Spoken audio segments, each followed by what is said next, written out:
Welcome to the Rational Egoist. I'm your host, Michael Liebowitz. Today, we're going to have a nice discussion about the virtues of the objectivist system. What are the virtues that are recommended and consistent with everything that comes before ethical theory? To do that, I can think of maybe no better guest on the planet than we have today with us. He's our return guest, my good friend, Mr. James Stevens Valliant. Welcome back, Jim. Oh, it's great to be here, Michael. Always great. I would immediately, with the way you introduced me, I would say for the academically rigorous, I would recommend obviously Ayn Rand's work.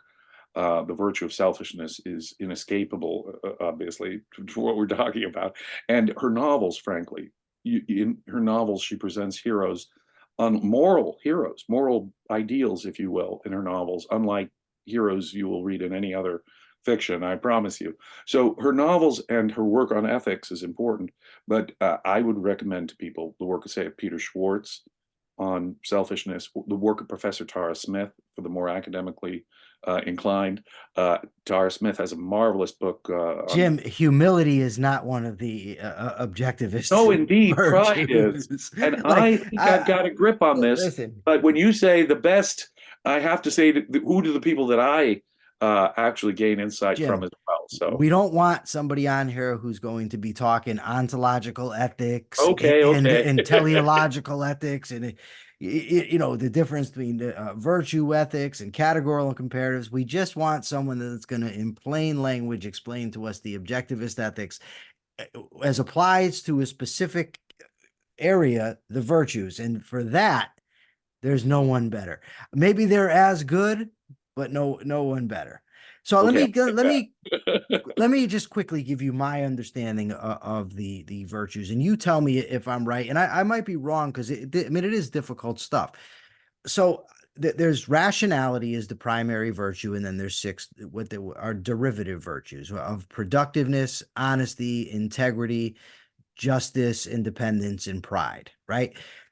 And the six derivative virtues are basically constituent parts or components of rationality. So if you had rationality as a whole and then you took it apart, analyzed it, and broke it down, you would get at least these six components of it. Doesn't mean that they're definitive or the exhaustive list, but they do make up. They are a part of rationality. Would that be accurate? That would be accurate. According to Ayn Rand, virtue is one. Virtue is a single, unified, integrated entity, and it is the application of reason to the problem of survival.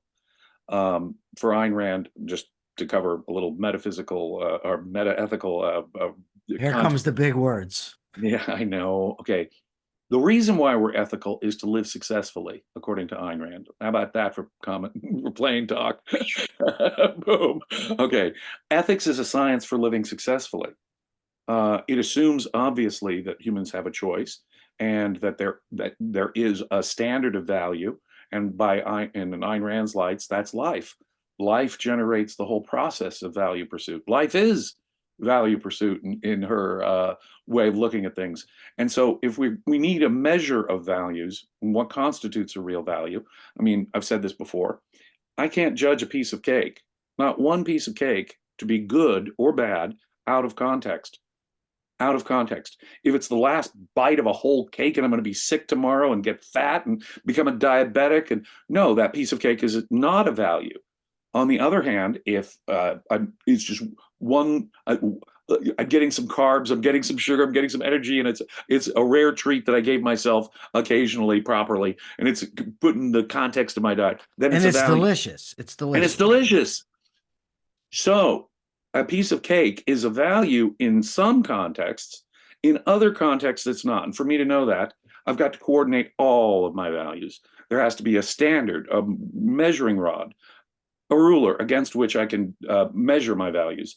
And Ayn Rand says it's the fact of life itself, the fact that generates the whole process of value pursuit as such. As I say, life is value pursuit. And if reason is our only way of knowing beyond immediate sense perception, then it is our basic means of survival. And if it is our most fundamental means of survival, our most basic tool of survival, then surely it is our primary virtue. And the use of reason, the application of reason to the problem of survival is what virtue consists of. So every single one of the component virtues is simply an aspect of the application of reason to the problem of survival from one specific context. So we're only mentally breaking up what is, in fact, as you say, a unified, integrated whole for purposes of analysis. Honesty cannot be practiced without justice, integrity, independence. No virtue can be practiced without all of the others. Wow, that's quite a thing that Ayn Rand says. Virtue is one. If you start being dishonest, it will necessarily involve all the other virtues, corrupting them into a vice as well. Because it's very simple. Reason is one. If you start violating the conditions of reason that are necessary for the application of reason to the problem of survival, you violated all of them. And so we'll find, as we go through each of the virtues, we'll find significant overlaps. Oh, I see. So if I'm being dishonest about people, I'm unjust. Yes, that's right, you are. And we'll see that the interrelations are inescapable. But in effect, all we're doing is sort of slicing up aspects of the application of reason to the problem of survival, which is for Ayn Rand the description of virtue itself. But it can be done. And you're right. Ayn Rand did not say that this was an exhaustive list. She imagined there might be more. And she imagined that there could be subordinate virtues too that don't have this level. But she did believe that these 6 subordinate virtues to reason, they're actually parts of. It would be like me saying your arm is subordinate to your body. No, your body is a whole. We want the whole of Michael to be there. And that's the way we have to look at virtue too. You want both arms involved. You want all of your reason applied, and you want it applied to reality. And so, yes, virtue is one, and yet we can sort of separate out in mind, at least, specific virtues: justice, honesty, productiveness. You see, in Ayn Rand's reckoning, they will all have implications on each other. You can't really discuss any of them in isolation. But as we'll find as we go through this, I think. Sure. Now, I'm going to give Immanuel Kant some praise for a second here, which is going to sound strange, given that the criticisms that Ayn Rand and other objectivists have leveled at Kant, justly so in my view. But I do think that the one thing Kant had right is that ethics needs to be universalizable, meaning I can't say such and such is ethical for me, but not for thee, right? It has to be able to be practiced by everyone as a principle, not as, obviously you can show in a specific context where 2 people can't do the same thing, but in principle, an ethical system needs to be able to be practiced by everyone, because to not hold it that way would be a contradiction. If I say it's morally correct for me to act in my interest, but not for Jim to do so, I have a contradiction. I say that because there's going to be, as we talk about these virtues, where somebody's going to say, for instance, when we say you can't live as a moocher, right? You have to be productive, and people will point out, well, if everybody is producing, or most people are producing, then some can indeed live as moochers. In fact, they can, but their survival is completely dependent on the productive, and they're holding a contradiction, which shows an error. Yes. Okay. This is another important thing. Yes. This is true of all generalizations and concepts. If it's a valid concept, if it's a valid principle, if it's a valid generalization, it's going to apply to all members of the class. Otherwise, we don't have a valid generalization at all, do we? Good point. Yes. So I very much disagree with Kant in severing life and values, consequences from virtue, and I very much disagree with his approach of deducing, in effect, from the needs of, say, conditions like universality. I do not think that a condition like universality can provide us any deductive juice in itself. No. It is, however, an epistemologically correct point to say that a valid principle must obtain for all of the claimed members, or it's not a valid principle. And with ethics, there's a particular twist to it. It's true that let's give Kant all the credit we possibly can here. Take, for example, don't violate someone's rights. It's not one of the 6 main virtues, but it really does show the operation of this. If I expect my rights to be respected, I have to create a condition, a situation, an entire context of rights respecting. The way for my rights to be respected is to create a context in which rights as such are respected. Yes. And so if I want my rights to be respected, I'm going to be scrupulous about respecting your rights and everybody else's, so that I live in a system, and we all live in a system of this. So, and then back to your other point. We're going to get, when we talk about, say, the virtue of integrity, of the necessity of perfection, and how any compromise is evil in objectivism. And so that really is the virtue we should focus on when you get to the, can we get away with lying? Yeah, sometimes you can get away with a lie. Can I get away with a rights violation? Get away with, well, I have a get away with standard, right? Then what I'm doing is I'm acting in violation of principle. Therefore, I'm acting in violation of reason. Therefore, I'm ignoring aspects of my knowledge in whole chunks. I'm being irrational. So irrationality, of course, is, like rolling the dice. Morality is taking away the dice roll. A pragmatist would say, yeah, the guy who says principles are out. Let's talk about integrity. One of the principal virtues, derivative virtues, according to Ayn Rand, is the principle of living according to principle. How can I, on earth, use my knowledge and bring it to bear in the problem of living, right? That is clearly the application of reason to the problem of survival. How on earth can I do that? Only, according to objectivist epistemology, which is a premise of all of this, by means of conceptualization, by means of principles. Otherwise, I face each new situation like a newborn baby. I cannot take advantage of any of the knowledge that I have, when in fact I want just the opposite. I want to be able to apply all of the knowledge I have so that it's not this crapshoot. Will I get away with this lie? Will I get away with this rights violation? Will I get away with it? Well, if you're lucky, sometimes you will. I don't want it to be a question of luck.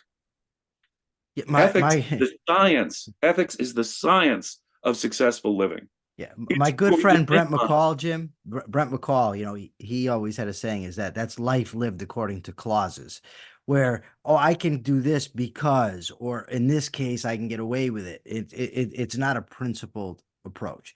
So for the virtue of productiveness, the reason productiveness is a virtue is because, like you said, things are virtuous to the extent that they allow a life to flourish, my life, your life. And obviously, I mean, we're having a conversation. The headphones had to be produced, the microphone, the computer, my camera that's in the background, everything has to be produced. And it's the same thing with food, clothing, shelter. Things need to be produced. We don't come into this world given things, right? So beyond that, I mean, that's why productiveness is a virtue, but I haven't done it justice, which is another virtue. So that's what you're here for, to elaborate.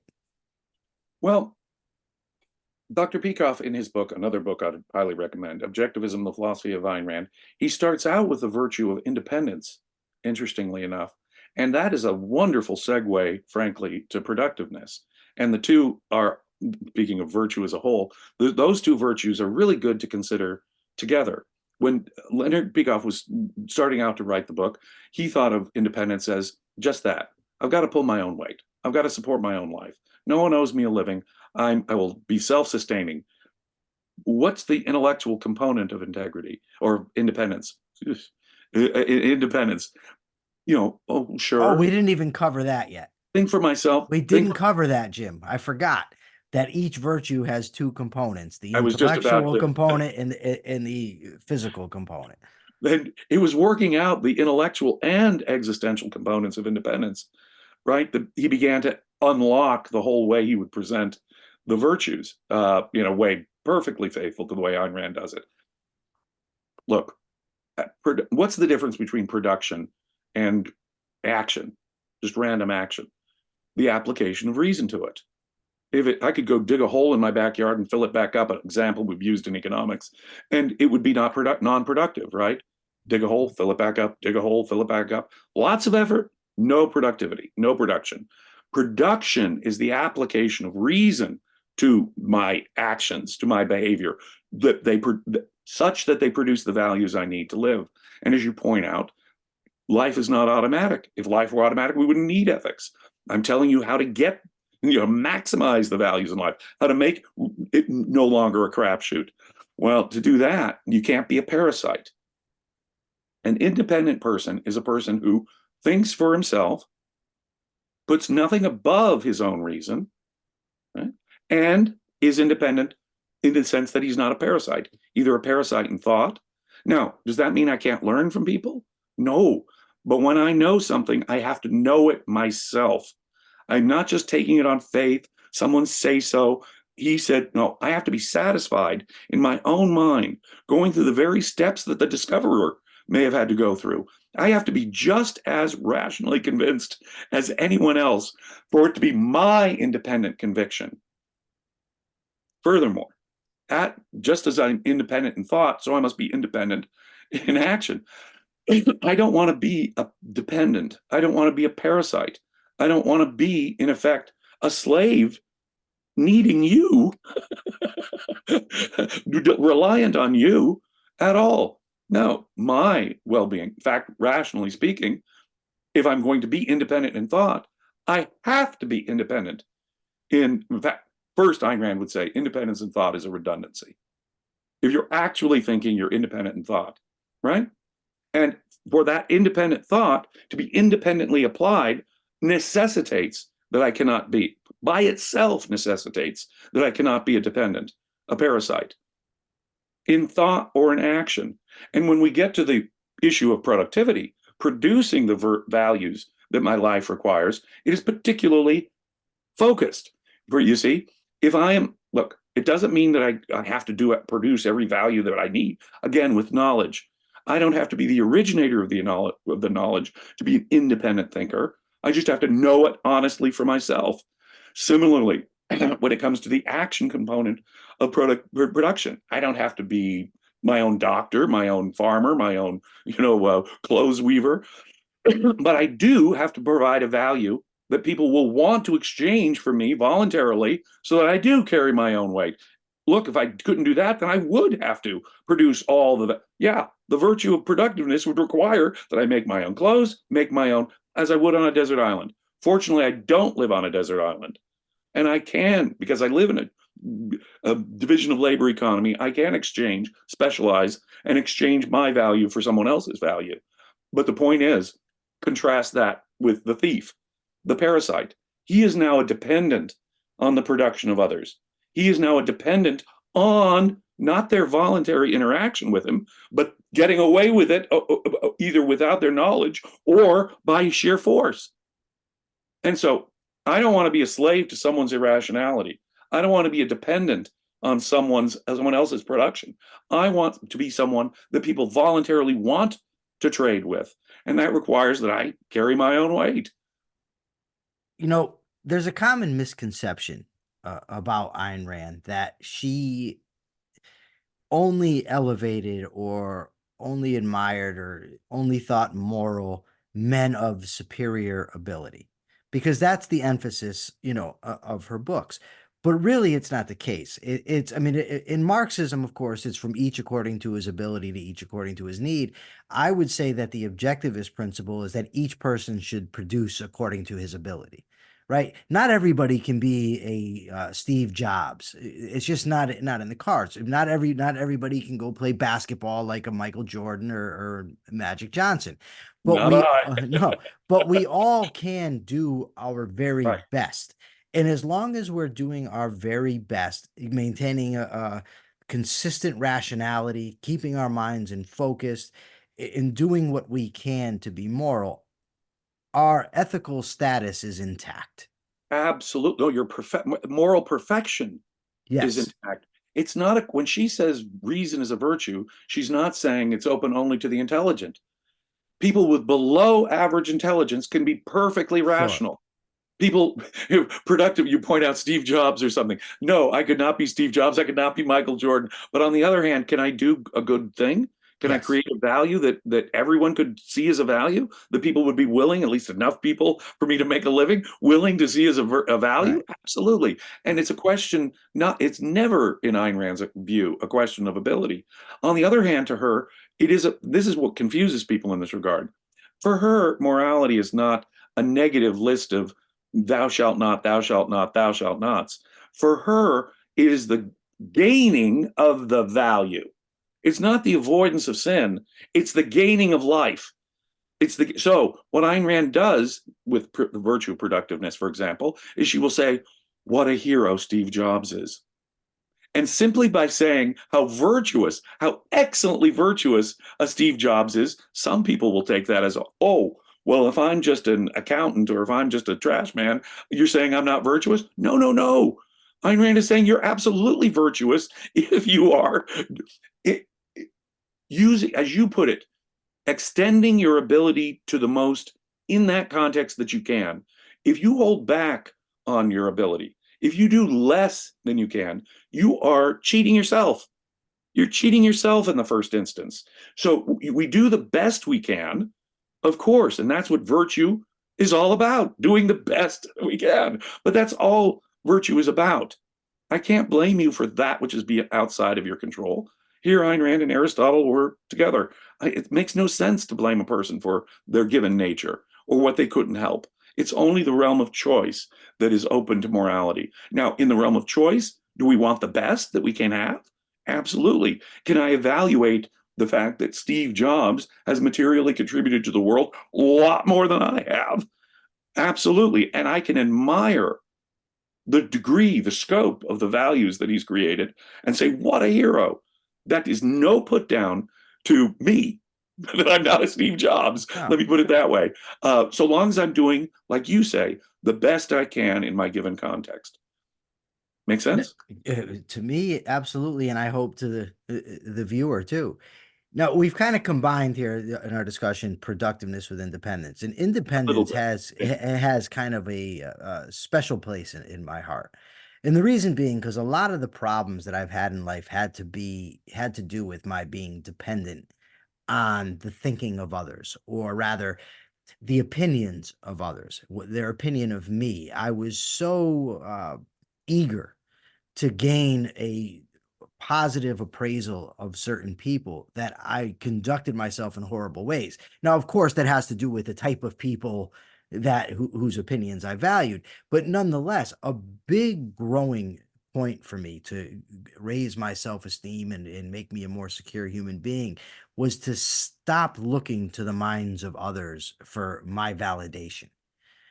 So to independently, I guess, to use the virtue we are, assess myself based on what I've done, based on reality, and not on the random opinions of people randomly selected. Nothing can take precedence over your rational judgment. The intellectual component of independence stresses nothing can come before your see, it's really just a redundancy about reason, isn't it? As I said, independent thought for Ayn Rand is a redundancy. If I'm going by emotion, if I'm going by a Ouija board, that is by definition non-independent.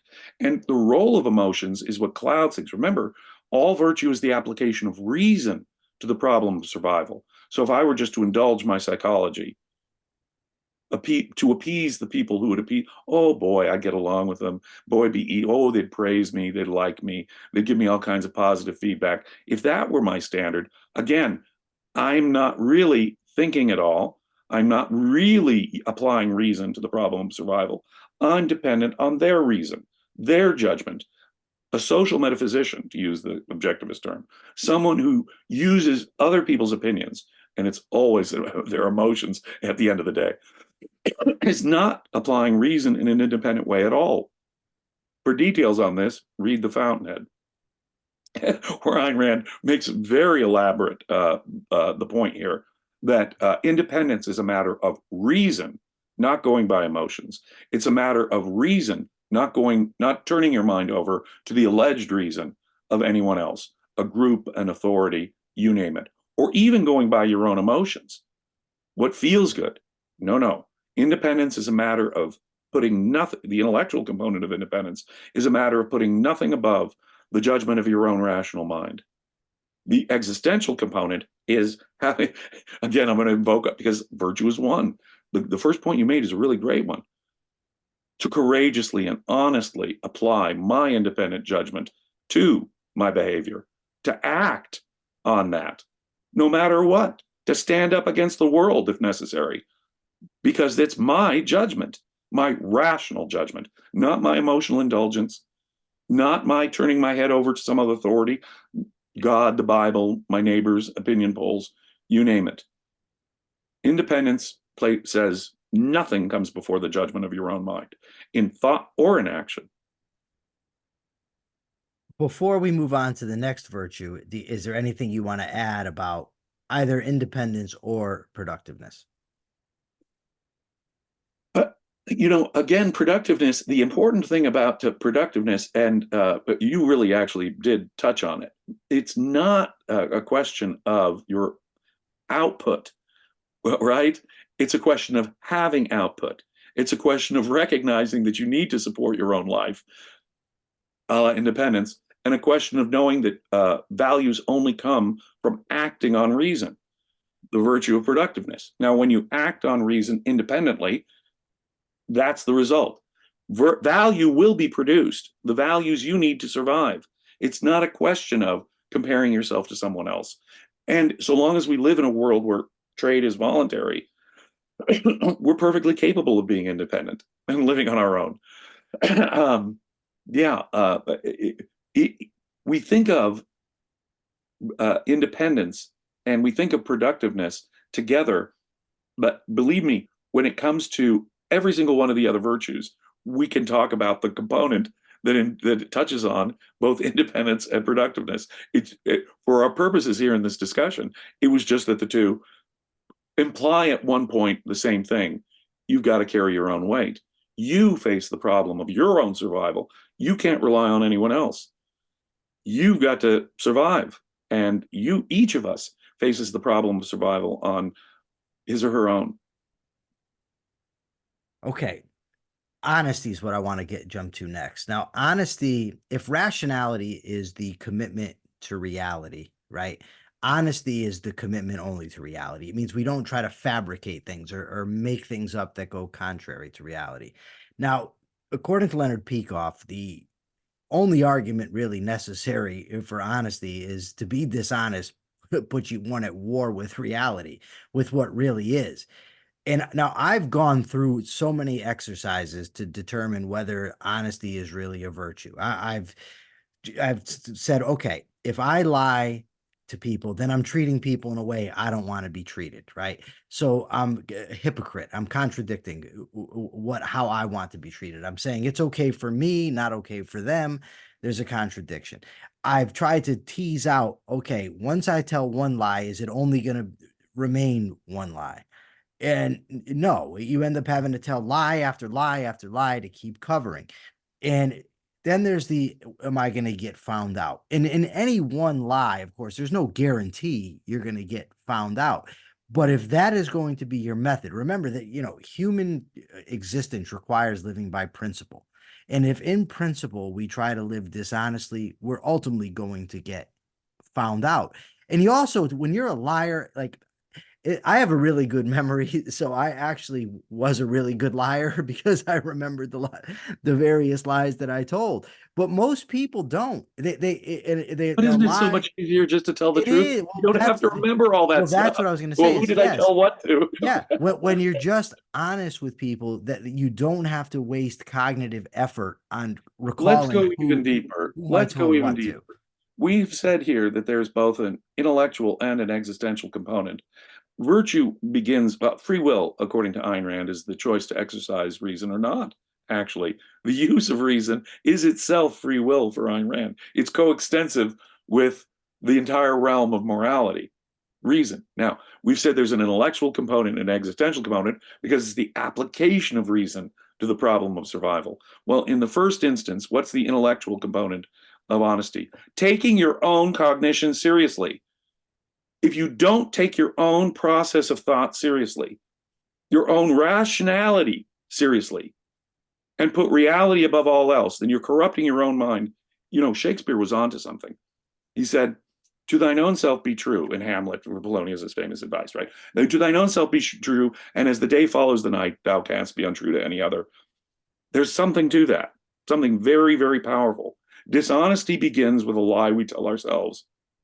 Always, always, always. First, yes, reality is all interconnected. If I lie to myself, if I separate myself from one fact, just in the let's say I'm on a desert island, there's no one to lie to. Being honesty is still critical as a virtue. I could ignore that fact, that unpleasant reality that the storm might be coming, and or that unpleasant reality that there's a wild beast on the island that might get me. I could ignore the unpleasant fact, or they need food. I could ignore that unpleasant fact, just starve. But you see, taking my cognition seriously, I apply reason uniformly, because it can only be applied uniformly. If I ignore one fact, this is connected again to an assumption here, Ayn Rand's epistemology. If I fail to integrate any fact, then I am, of course, ignoring reality to that extent. And all of reality is, in fact, interconnected. That's why one lie leads to another lie when I'm lying to someone else. But it's true even on the desert island. If I ignore one fact on the desert island, it's going to imply all kinds of other things. I'll have to ignore this implied fact. In one lie, even to myself, is in effect declaring war on the whole of reality. More than that, since rational cognition requires complete integration, I've thrown a monkey wrench with one self-deception. I've thrown a monkey wrench into my own cognitive operations. I've destroyed the integrity of my thought. I've in effect damaged my cognitive capacity itself with one little self-deception. Okay. Now, why be honest to other people with other people? The same reason I'm honest with myself. Only reality has a value. Only reality at the end of the day has a value, or could be any value to me. Only your rational apprehension of the truth can be of any value to me. If I tell a lie, then what I've done is I've subordinated myself not to reality or your apprehension of reality, but to your delusion. I'm now a dependent, again, invoking another, see how virtue is all one.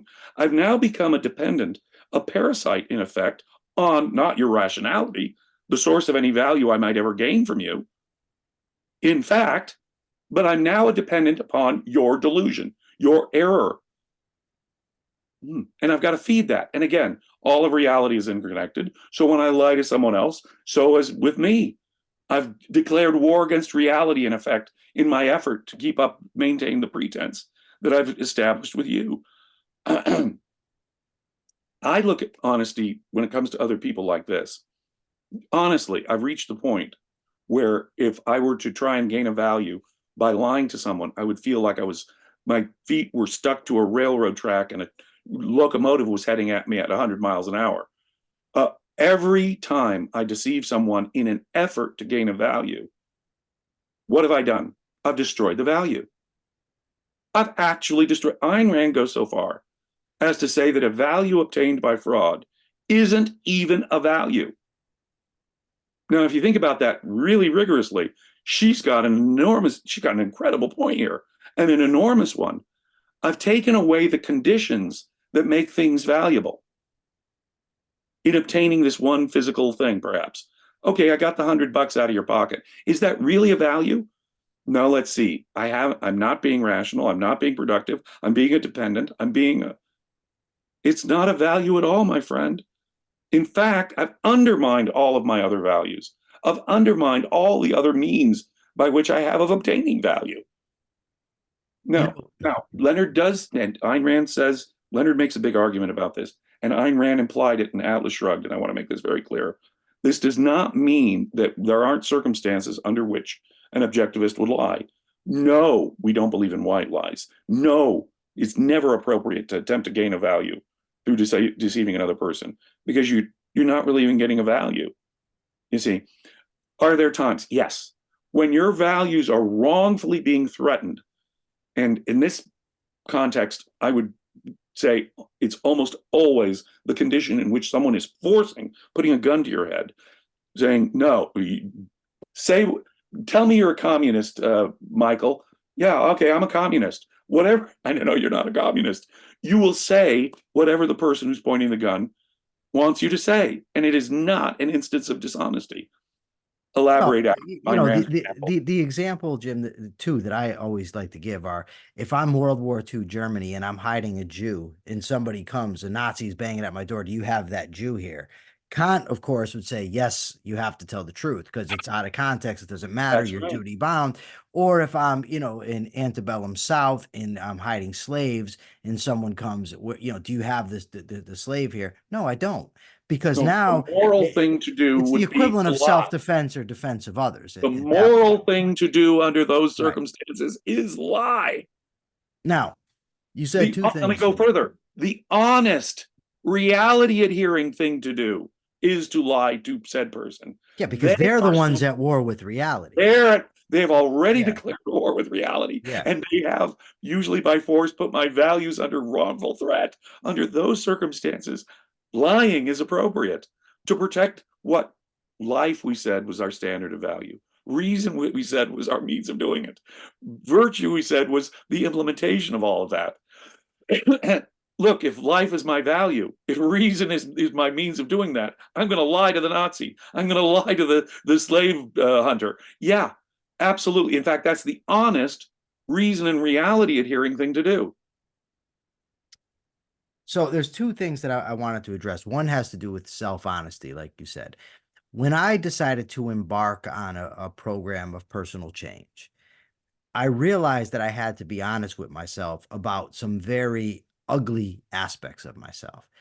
And things that, at one point I'm not aware of, later I become aware of. I think something's been defeated, then something else pops up. But I always looked at being honest with myself about the ugliest aspects of myself as if I were driving in a car and the check engine light comes on. I could ignore it. That doesn't make the problem go away. The, Exactly the right. only the only way to fix it is to recognize it. And it may suck that I now have to go pay a mechanic to fix the car. Like it does suck to go through the process of facing these things and fixing them. It's Compared to tedious. fixing a car, Yeah. fixing a Oh my wall. God, it's difficult. Yeah, It's exactly. painful and difficult, but it's necessary if you want to fix it. The other The thing you talked selfish about, man is a self-critical man. A yes. selfish man is a man ruthless with himself, more ruthless with himself than he is with anyone else. The more selfish the man, the more ruthless he is about introspecting, being honest about himself. And, we can get to the virtues of integrity and pride, which are also kind of connected in an We're interesting, neat doing way. those last, Jim. Don't mess up my Okay, order here. I've got a okay, logical order okay, I'm trying to okay. go in. You're screwing me all up here. I'll save what I was going to say. Would say about all that to the end. Yes. The truth is, you're absolutely right.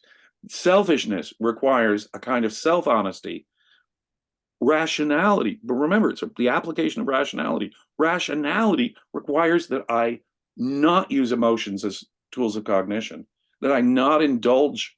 And that's what is so tempting, isn't it? I'm looking into myself.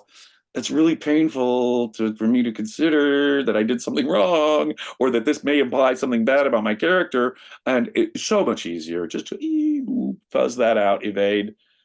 Ayn Rand says that's the source of all vice, evasion. It is the essence of vice, according to Ayn Rand. And this is true across the board in all of these virtues. So if I'm going to be rational, it means I got to be honest. It means I got to be rational and honest in a scrupulous way about myself first and foremost. And when we get to integrity, And we will get there. yes, okay. But you made a good point, and it applies not just in ethics, but to all concepts. And this was so, and still is so helpful to me in that there's two ways basically to validate a given virtue. So I have my standard, my life. So I look and I say, does the virtue of the next virtue we're going to cover, justice, does that benefit me? But another way I do is to check it against the other virtues. Does this contradict the other virtues. And it's a similar thing with any type of knowledge, right? I can check my concept directly against reality, or I can check it against knowledge I already have, because it will, ideally I do both, because if it contradicts knowledge I already have, then something's wrong. And it's all got to work.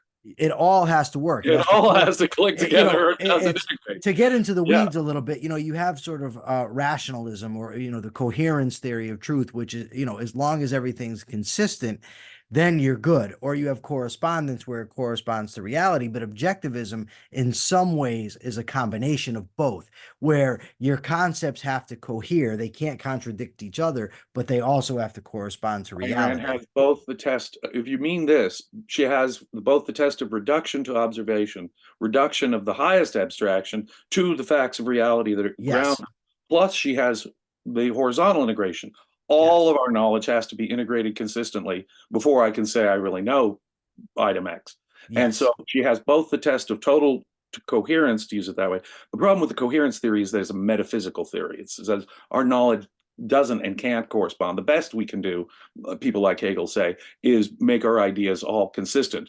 And Ayn Rand says, well, ideas have to be consistent because that's the only way to ensure that they correspond to Because reality. contradictions can exist in reality. That's right. But we need both the reduction to observational reality and a total logical consistent integration. Yes. That's the full test of rationality in itself for Ayn Rand as well. So, you can break that up into component parts, but basically those are the tests for Ayn Rand for truth. And they're both reality correspondence based, as you see. But we have to be perfectly coherent. Now, this comes up very much in justice. Justice, if someone were to ask, what is the practical effect of justice? Jim, let me set the stage. You got to go with the program here. I set the stage, then you put on the show. I'm sorry. So justice, it basically just means giving people what they deserve, good or bad, right? So the question becomes, given that objectivism, the objectivist ethics is one of self-interest, is why is it in my interest to be just to other people? And to me, I mean, this really boils down to human psychology, in that, things that are rewarded tend to be repeated, things that are punished tend to be extinguished. Not absolutely, obviously, these are basic tendencies in human behavior, so that when I'm just, that when you give people in life what they deserve, you're encouraging good behavior, and when you punish bad behavior, you're discouraging it. Therefore, to be just is ultimately in my interest. Plus, there's the aspect of it where when you create an environment where justice reigns, then I'm going to get what I deserve also. Well, all that is true, but I would subordinate it to a deeper thing. You can't fake facts as such, says honesty. You can't fake the facts about people, says justice. And so are some people a danger to me, a physical threat to me, like criminals? Sure. Now, it has nothing to do with encouraging them or discouraging them. My evaluation that dude X is a danger to me will cause me to behave in a certain way that will protect my life directly. Forget encouraging him. Yeah, there is the direct part too. Yes, or let's say there's this great productive genius like Steve Jobs you brought up, and recognize. And this is the thing where objectivism is different. Remember, it's not a matter of negative prescriptions because we're avoiding God's anger or something, or pissing off the numinal world, I guess, if we're Kant. but it is a question of living the fullest, best life. It's getting the values that makes life worth living. It's enjoying life. And so Ayn Rand believed that the more important aspect of justice was praising the good, admiring the virtuous, giving a positive sanction. So if there's a Steve Jobs out there, I want to do business with him. I want to praise him. I want to encourage him. It's not merely, you're right, there is an aspect of I am discouraging the bad guy from hurting me, and I am encouraging the bad, but that's, in both cases, that's secondary. It's actually acknowledging so that I can take steps. Well, he's the guy I want to do business with. Look, the most selfish thing you can do is to judge people, obviously, and it's necessary. I don't want to have a personal relationship with some toxic narcissist. I don't want to have a business relationship with some liar and fraud. I don't want to have a, right? On the other hand, do I want to have a positive, do I want to do podcasts with the smartest guy I know? Yes, I do. Well, that's So I'm not obviously why you're here. but no, see, I'm not, well, exactly. I'm not going to waste my time with a stupid podcaster. I want a productive. So my evaluation of you is absolutely critical to my well-being, and it will control my behavior. I will avoid certain people. I will be attracted to certain people based on this. It's the question of gaining the positive values I need in life and avoiding the bad things in life. And on this subject, look, I need, from my standpoint, you can inductively take up honesty a dozen different ways. One of my favorite ways is, look, your trusting me is a value to me. Your trust is a value. And there's only one coin that can buy your trust, my consistent honesty with you. If I told you just a single whopper, or if I was caught telling you a couple of lies, that would be enough for you to say, hey, Jim's not honest. I need to be aware. I no longer trust Jim. I've lost this precious spiritual value, which is Michael's trust of me. And there's only one way to do that, to be consistently honest with you. And if I'm, sometimes, occasionally lying, once or twice, I think I can get away with, Michael will believe me about this. Michael, we won't suspect I'm lying about that. What I'm doing is I'm planting landmines, expecting you to cross a field without hitting those landmines.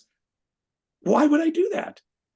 Why would I even think to do that? No, reality is my friend. Reality is my only ally. Reality is the only source of values there can be.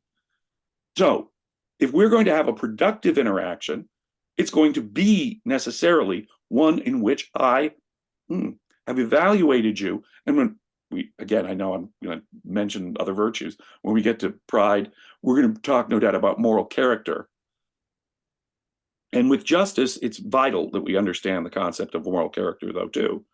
Character is destiny. And my evaluation of you as a person. Now, people can violate their character. They can act out of character. People can no. I disagree. 100% I disagree with that statement. And if it wasn't something that I've lived my life by for so long, I would have let it go, because to most people, it's a very small thing. But I mean, this to me is a simple syllogism. What is character? A character is made up of the values and principles that a person holds. If a person acts in a certain way, they're pursuing a value or a principle they have. Therefore, it's part of their character. Character. It's impossible. Well, then I would say that they can act differently from what they normally do. I'll agree with you that. But it's nonetheless a part of the person's character. If I have a tenuous hold on the principle, I may not be consistent with it. And right, that's true. And that's part of your character. Exactly. And that's part of your characters. How principled on principle are you? That's the virtue of integrity. And so you're absolutely right in one sense. It all reveals something about me. Right. Now, I can have a principle that I normally act on, but if I've got a loose connection with that principle, I may not be perfectly consistent with it. And thus we say he acted, quote, out of character. But it's only the perspective of those who understand that principle better than he does, probably, or at least in that context understood its application there. Otherwise, he is just a hypocrite and acting out of, in violation of principle, lack of integrity there. But his integrity is one aspect of my look. Justice necessarily implies all the. I'm judging you on your independence, rationality, productiveness, honesty. How am I judging you with justice? I'm using these very virtues. So you once again see you can't consider any of these out of the context of the others. They all necessarily fit together. But character is, how much character was really the question you were asking. How much integrity does this person have is a question. And it is a part of my moral evaluation of them. Now, I'm not going to go around making judgments of people where I don't need to. I'm not, or pronouncing them, right? Like I don't have to be at Burger King and the guy's rude. Tell him, hey, you're a real asshole, guy. Like I don't need to do that. I do not need to share my negative or positive opinions about someone. I don't go around judging for the sake of judging. Virtue is how I Practical. successfully live my life. The Exactly. practical necessity. Yes. I'm not going to judge, someone tells me someone over in Afghanistan, 30 years ago told a lie to his wife because when he was, like, okay, I can't judge it. It doesn't matter to me. Mhm. And I'm not just going around judging because they've violated some religious, I'm not running a religious institution and condemning people to hell or heaven. So I don't need to judge and evaluate. I only need to evaluate it insofar as it's relevant to my needs, the people that I'm dealing with, the people that I need to evaluate. But if I am dealing with them, judgment is a moral necessity. So one of the famous things Ayn Rand says, judge, in inverting Jesus's famous moral pronouncement about not judging other people, judge and prepare to be judged. And so justice, again, it has a self component too, although just like honesty does, right? Although we are using all these other virtues as the guide to judging other people, but it is for the practical purpose of living. Absolutely. So I'm not a moral prig just going around judging people to judge people or to condemn them to hell or to say they're a bad person. Or no. I've got real reasons why I don't want to have as my business partner some lying fraud. I don't want to have as my best friend some narcissistic, toxic person. I don't want to have, you see my point. Yes. So my judgments are designed to apply reason to the problem of my survival. You touched on something that's very important, is that most people, I would venture to say, think of justice in the negative sense of punishment or deterrence. You want to get rid of the bad. But in objectivism, Leonard Peikoff, I think, put it marvelously when he said it's important to tell Kant he's wrong, but it's more important to tell Aristotle he's right. Because the people out there that are actually struggling to do what's right in this world need to know that they're recognized, that people understand that they're the good. And this is another, I think, misconception of objectivism where it's you should never care what anybody thinks. It's not true. It's true that you don't give primacy to what other people think of you. But of course, I want Jim Valiant to think positively of me. Now, if you don't, my world's not going to fall apart, but I still like that you like me. And that's okay. And that goes back Only kind of, insofar as I'm rational, only yes, insofar as I'm just. Insofar as I'm unjust, dishonest, irrational, then of course my opinion to that extent will yeah, be less of a value. yeah, But the point is, if a person has an honest, just, rational opinion, then I do want to be at the positive end of that. right. Don't I? Precisely because his opinion is rational, honest, just. I want to be on the positive end of every rational, honest, just opinion that anyone holds. I'll go that far. Any rational, honest, just opinion that someone else holds, I want to be on the positive end of that. As a businessman, I want the most customers. Jim, I just got the notification on my screen that there's going to be well, it won't be tomorrow by the time this airs, but that tomorrow there's a Ayn Rand Center UK philosophy thing with Jim Valiant. It just came on the bottom of my screen. Tomorrow, we're discussing the subjective idealism of Bishop George Berkeley, the 18th century. Well, people can I don't know, they have to be members only. Okay, I'm They not have going to to be go at a down that road. subscribe. They have to be Yeah. at a certain subscription level to participate. Yeah. But if you're a paid subscriber, and it's not the top levels, if you're a regular paid subscriber at a pretty low level, you can participate in those seminars. Discussions. Okay. Yeah. Excellent plug for Razi. Yes, he will thank you. I thank you. Okay, so now we're going to get to pride. Now, pride, as Ayn Rand uses the term, is a commitment to moral perfectionism. It means a commitment to the virtues that we've been discussing, to implement their practice. And it's said, and I might Moral ambitiousness. I love moral that phrase. ambitiousness. I do too. And it's just, Moral ambitiousness. and it's basically that people are beings of self-made soul, that we make our own character. We become what we choose to be through the effort we're willing to put in and the rationality we're willing to And here, as exercise. with justice, we can't avoid the concept moral character. Yes. Your moral character is the construction of your moral character is your highest moral achievement, in effect. If, in effect, these principles are what I need to survive and enjoy and thrive in my life, then, of course, the construction of the conditions that make that possible is by necessity the foundation of it all. The first story of a skyscraper is foundational to all the rest. And here we're talking about a first story issue, aren't we? My moral character, can you think of a higher priority in terms of your well-being and survival than the development of your own moral character? No. Of course not. If I don't habituate and make consistent in myself rationality, honesty, integrity, independence, then what I'm doing is I'm acting against my long-term interests by necessity. By necessity, I'm not acting, but I'm not applying reason to my survival at all. I'm, again, indulging my emotions irrationally or turning my mind over to the authority. Again, you see, plugging into all these other virtues. One cannot be proud and a dependent.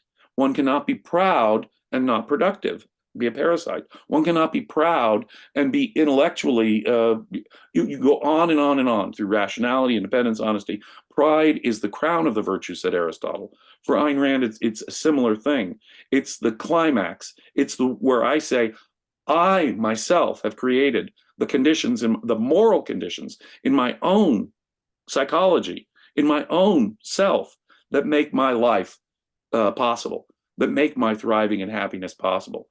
That is a critical thing. Ayn Rand believed that perfection was possible. In but fact, not infallibility. That's important. Right. We kind of talk about another virtue that's connected here: integrity. The principle of Jim. Well, see, pride should have been the last. I don't think so, and I'm going to explain why when we get there. Okay. These there, and this is a discussion we had actually in Leonard Peikoff's living room when he was writing Objectivism, Philosophy and Idea. Is there a mandatory order of he says no. No. He says no. He says no. He says you should be able to do it in any order. That's the kind of unity that virtue is.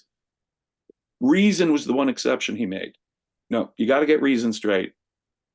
In fact, you got to get reason, purpose, and self-esteem straight, the primary values, because we don't have that then, but clearly reason, otherwise virtue is inexplicable. But apart from reason as the primary virtue, he said all these other virtues you should be able to do in any order.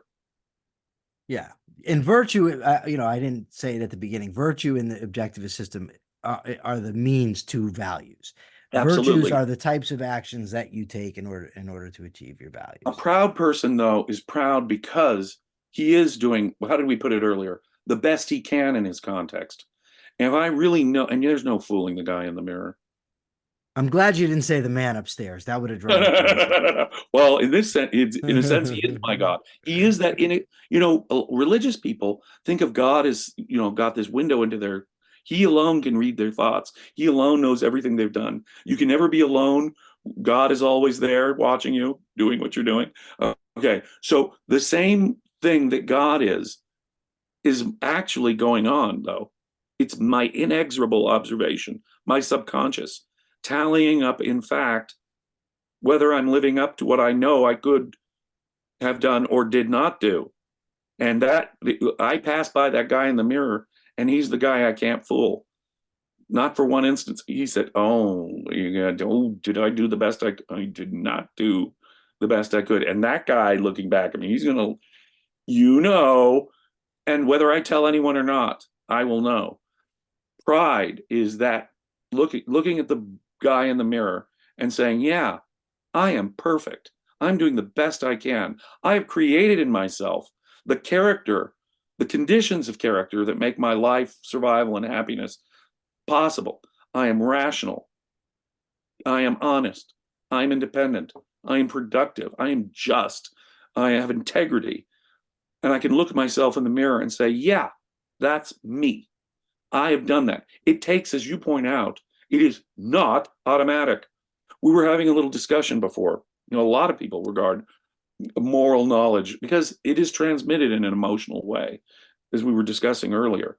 But moral knowledge, for thousands of years, humans engaged in not only animal sacrifices to appease their gods, but human sacrifices. They killed people to appease. They committed murder, often child murder, to appease the gods. Now, that was the state of moral knowledge at one point. Morality is a science where people actually do learn and progress. People have learned, for example, in the civilized world, slavery is not right, and it should be out of our social organization. Moral knowledge, though, is dearly bought, as is any other form of knowledge, whether it's physics or ethics. It's the same exact thing. It is, we have to acquire our ethical knowledge by means of reason as well. So pride is in effect saying, I'm committed. If honesty is sort of the commitment to my process of cognition, to reason itself and reality itself, so pride is my commitment to my moral character in getting that. And that is a fact I have to be honest about. That is a fact I have to be rational about. I can't indulge in emotions. So in other words, pride isn't me saying I'm good no matter what. Pride is not, in Ayn Rand's view of it, if your pride just cause, look, it's me, and this is, I'm being an individualistic in an emotionalistic way. No, no, no, no, no, no, no, no, no, no, no. That's not her. Look, it's not thinking you're good no matter what. No, pride is earned, and it's the hardest to earn, because for her it involves the shaping of your own character, creating the habituated self, which includes sort of an emotional reconstruction of the self if necessary. Sometimes, like you point out, sometimes it's not easy, and it's never automatic, and it's never without knowledge. I've got to learn. I've got to figure out what's virtuous and then commit myself to it, habituate it in me, and then and only then do I earn the virtue of pride and look at myself and say, I did a damn good job. Yeah, I knocked that out of the park. Yeah, you know, I am a really honest person. I'm a really rational person. I really produced something marvelous there. I was a just and wonderful friend to that virtuous person. Then I can look at myself in the mirror and say, okay, now we're at integrity, Jim. okay. You've been trying to get here the whole time. We're going to get here now. Integrity is the principle of being principled. It means to consistently live by rational virtues and values. The reason I wanted integrity to go last was because to know if a person has integrity, you first have to know what rational virtues are. Otherwise, you couldn't know. That's why I wanted the argument the other way around. You have to have all the virtues just to know what integrity is. Boy, that's a great point. I have to have some idea of what virtue is. Otherwise, integrity doesn't even make sense. Or I could do it the other way around. Since each of these are principles, tell me why I need to act on principle. And that will help the principle of honesty, the principle of integrity, the principle. That's true. So you could do it. You see, there's a good argument. And we went, those discussions in Leonard Peikoff's living room were amazing, mind-expanding moments where he would do just that for us. You could see, I could have done it this way. I could have done it this way. I could have done it this way. And in a sense, each one of those kind of had an argument for it, right? That's why at the beginning, he says, virtue is one. Virtue is a unity. They will each imply the other. None of them can be validated out of the context of the others. Attempting to violate one out of just be dishonest. No, you can't just be dishonest. You're going to be irrational. You're going to have lack of integrity. You're going to have no independence, etc. Which is why we need integrity, right? Virtue. Yeah, that's why we need integrity, because we can't violate just one. That's what the great point about why it should come. The argument for why it's good at the end, I see now, is exactly that. Because you see, none of these is optional. And if you do recognize that rationality, honesty, justice, productiveness, independence, they're all mandatory, then of course you must be committed to the principle of those principles and acting on those principles. And guess what? If it really is, if morality is only that which is open to human choice, the sphere of the volitional, then perfection is necessarily possible. Perfection is necessarily possible. And in integrity, it requires it. Contrary to that, compromise on principle is never permissible. And so the virtue of integrity tells me two things. I have to be ruthless with myself about what is and isn't a principle. Are there compromises in life that are okay? Yeah, but never about principle. If you and I agree about a principle, if we share values, if there are common aims, then we can compromise, like a dicker over the price, within a range of what's acceptable within that principle. Their compromise is possible. But on principle itself, Ayn Rand says never, under any circumstances, is a compromise of one of these principles ever justified, even a little bit. And so, on the one hand, no compromise of moral principle ever. Similarly, the other side of that same coin is perfection is possible and is necessary. If you're going to do it, you have to do it 100%, 24/7, full time. There's no little moment where you can get away with. Integrity demands, but let's go back to the idea of principles as such. Without it, it does depend on objectivist epistemology. Without conceptual knowledge, without generalizations, valid generalizations, such as the virtue, say, of honesty or the virtue of integrity, there'd be none of this would be possible. Principles are how I have to orient myself. I have to act according to principle. If I'm going to be a pragmatist and go by the seat of my pants and judge things as pragmatists will say, I have to be flexible to the changing conditions of the circumstances. And so I have to judge each circumstance. Do they actually talk like that, Jim? Like, oh, yeah. Did Dewey and James actually do like? Well, I have been in discussions with pragmatists where that's exactly it. Where if you focus it correctly and they see that that's the issue, they will say that. Look, you can't be wedded to rigid. This is the way they'll normally say it. You can't be wedded to rigid principles. You have to be flexible. You have to be willing to compromise. You have to be willing. Oh, you're so black and white, Jim. You're damn right I'm black and white. Integrity demands it. Integrity demands, once I recognize that something is a correct principle, nothing short of total adherence to it is acceptable. Otherwise, you're asking me to play an occasional game of Russian roulette. No. I believe that it was John Galt, correct me if I'm wrong, that said, in any compromise between food and poison, only death can win. Precisely. That is an exact quote from John Galt. And the way Peacock puts it in his treatise, that very point is it's like playing an occasional game of Russian roulette. Why would I do that? Just occasionally. Every Thursday, I will, spin the revolver and play. Why ever do that? And if I recognize something as a valid principle and I don't act according to that principle, that's exactly what I'm doing. If life is my standard, if I'm going by reason, if that's what's setting the agenda here, then I'm at war with reason and reality. Anytime I would compromise 1 little centimeter on a principle, I'm playing Russian roulette. I'm courting death. I'm ignoring some aspect of reality. I'm being, to that extent at least, irrational and destroying the integrity of my own cognitive processes. Now, I'm going to take us back to the very beginning. For everybody that's watched this excellent discussion, I challenge you, go find another discussion of these virtues and see if anybody does a better job of describing them and explaining them in plain English than does Mr. Jim Valliant. Thank you, my brother. I have to have, like I say, the virtue of independence for me, integrity and independence for me, is knowing it with my own eyes, seeing it with my own eyes, knowing it with my own judgment. And once I got it with my own judgment, I should be able to explain it as I would talk to myself or talk to that guy in the mirror. Dude, you are betraying yourself. You are depriving yourself of a value. What are you doing? Why are you courting disaster like that? And if that's the negative part, or the positive part, man, you did good there, Jim.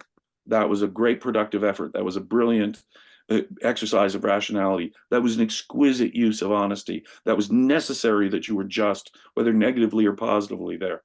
And I can look at myself and say, yes, I'm just, I'm honest, I'm rational. And you are wonderful, sir. So are you, my brother. Thank you. So, Jim, where can they find you? Where can the people find you? Well, we just mentioned it earlier. Hmm. Ayn Rand Center, United Kingdom. I am one of the most frequent guests there. And so I do multiple podcasts every week, as well as special things such as the philosophy seminars that we do on Sundays for the subscribers. So if you're interested in what you just heard and you want to hear more me spouting off on philosophy, check us out at Ayn Rand Center UK. I've written a book, Creating Christ, and it has a website, www.creatingchrist.com.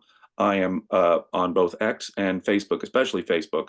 I'm on Facebook every day answering questions. And so if you want to just ask me a question, whether it's about philosophy or the history of Christianity, come get me on Facebook. Or law, Jim. You also were a prosecutor for almost 20 years. He can answer all legal questions too. My the scope of my erudition is somewhat dazzling, even to myself. No, I'm a historian, I am a lawyer, I am a philosopher, and I'm a lover of life. So, yeah. Well, Jim, thank you so much for sharing your time with us today. My pleasure. For now, this is the Rational Egoist signing out. This is Michael Liebowitz. Remember, tell me your likes, your dislikes, and you can even share the episode. Till next time.